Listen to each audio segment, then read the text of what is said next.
جس کی اولاد ہو وہ ان سے بڑی محبت کرتا ہے، لیکن محبت کرنے کا مقصد ہرگز یہ نہیں ہوتا کہ ہم اپنی اولاد کو کافروں کے طریقے پر لگا دیں۔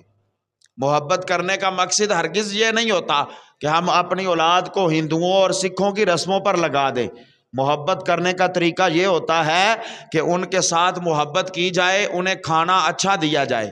اولاد کے ساتھ پیار کیا جائے، انہیں جناب والا پہننے کے لیے لباس اچھا دیا جائے،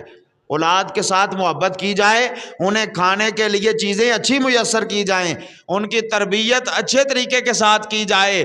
یہ ہوتی ہے اصل محبت۔ اور اگر محبت میں انسان اتنا اندھا ہو جائے کہ اپنی اولاد کو غیروں کے نقش قدم پر چلا دے تو یہ محبت نہیں ہے، بلکہ اس کے بارے میں قیامت کے دن پوچھا جائے گا، ہم نے اولاد دی تھی تو بتاؤ اس کی پرورش کس طریقے کے ساتھ کی ہے، تو بتاؤ کس طریقے کے ساتھ ان کی تم نے پرورش کی ہے، کس طرح ان کو پالا ہے اور کیسے ان کی تربیت کی ہے۔ پھر وہاں پر کیا جواب دیں گے کہ تھے تو ہم مسلمان، تھے تو ہم ایمان والے،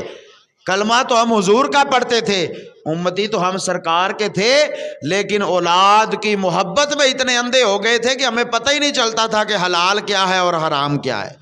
ہمیں پتہ ہی نہیں چلتا تھا کہ ہم کون سا رزق اپنے بچوں کو کھلا رہے ہیں، ہم کس طرف اپنے بچوں کو لے کر جا رہے ہیں۔